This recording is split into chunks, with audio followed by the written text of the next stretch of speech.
Your story has greatly impacted our community. That's why we're doing this interview. It's rocked our community, especially in two ways.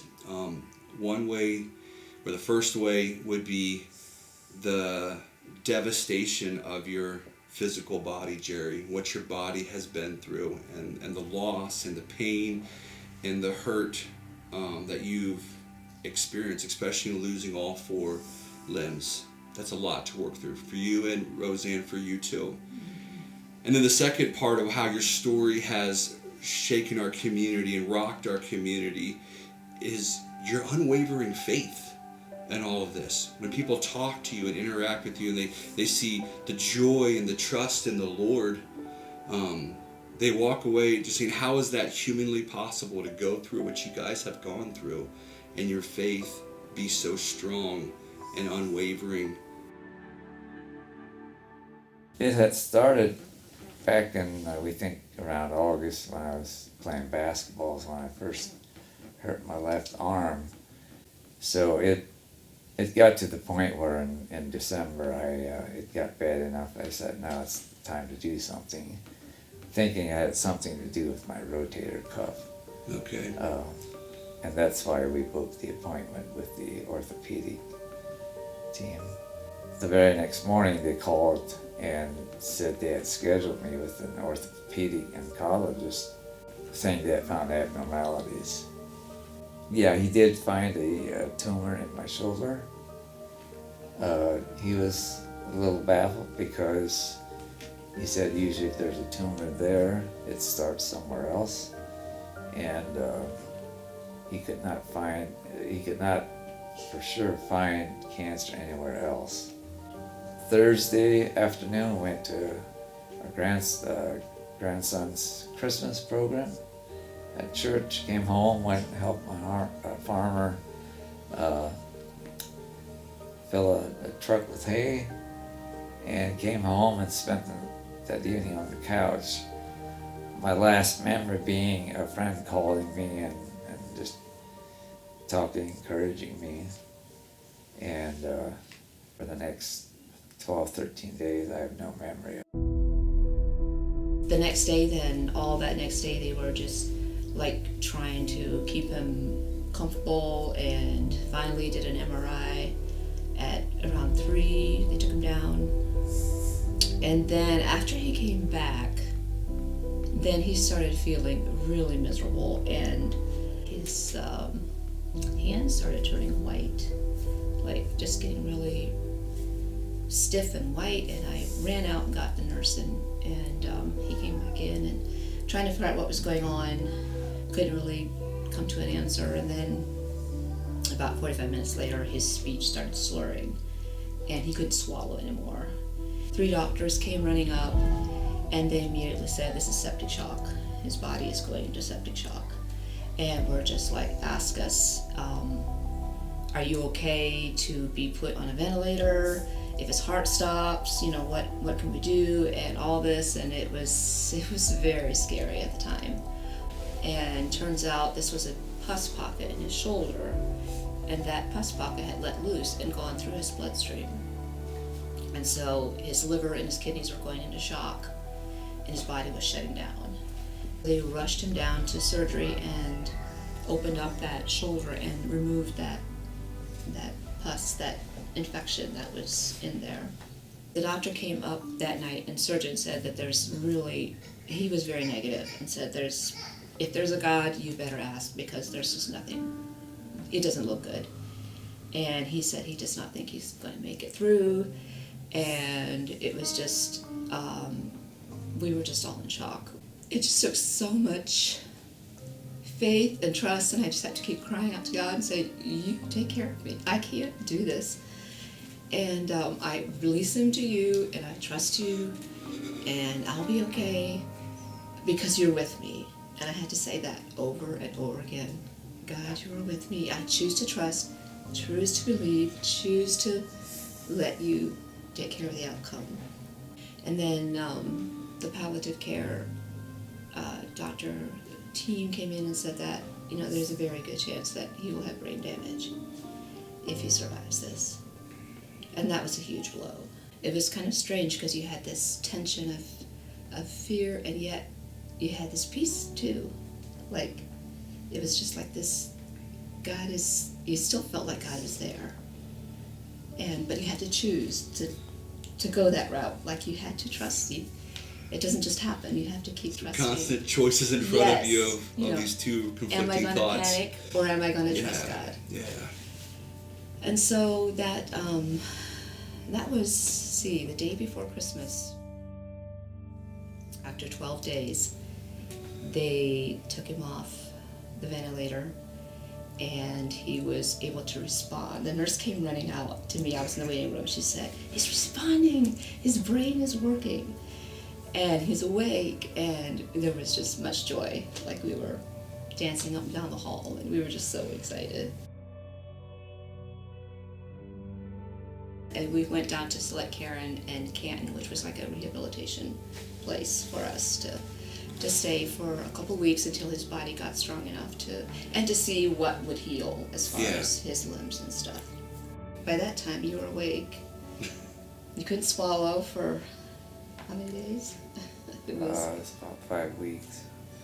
5 weeks of not swallowing, couldn't Or drinking any water. eating any food. Right.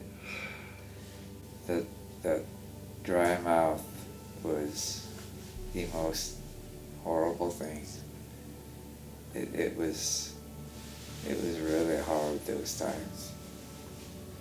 There was times I went to bed at night and I told God, "You're gonna have to watch over me. You have to keep me breathing tonight." I always made it through. But you sit there in bed for 5 weeks, and you keep looking at your hands and your feet.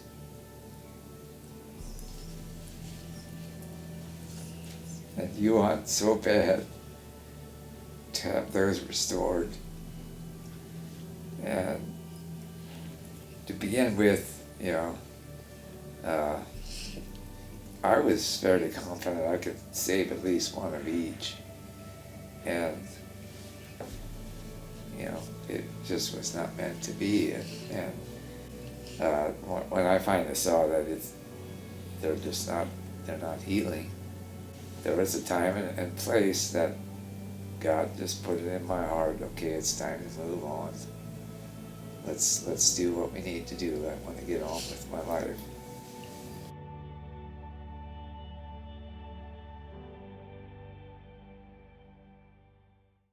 I'm in my house.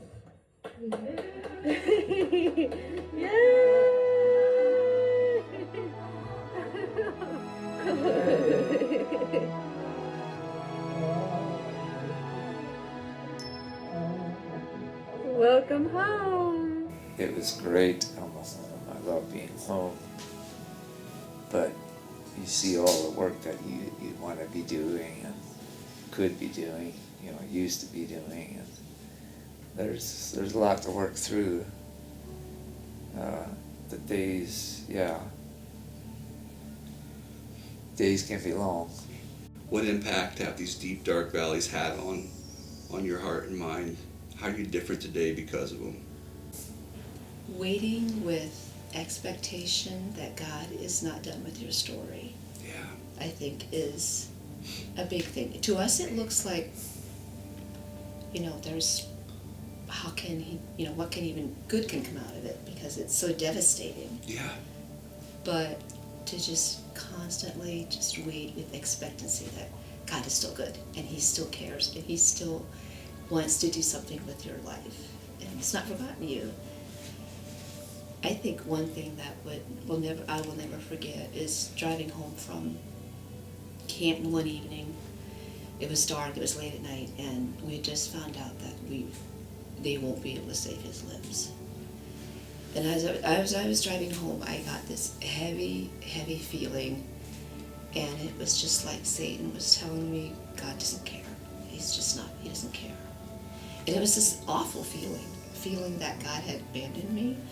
And I would just cry out, Jesus, Jesus, help me, the whole way home. And by the time I got home, I had peace.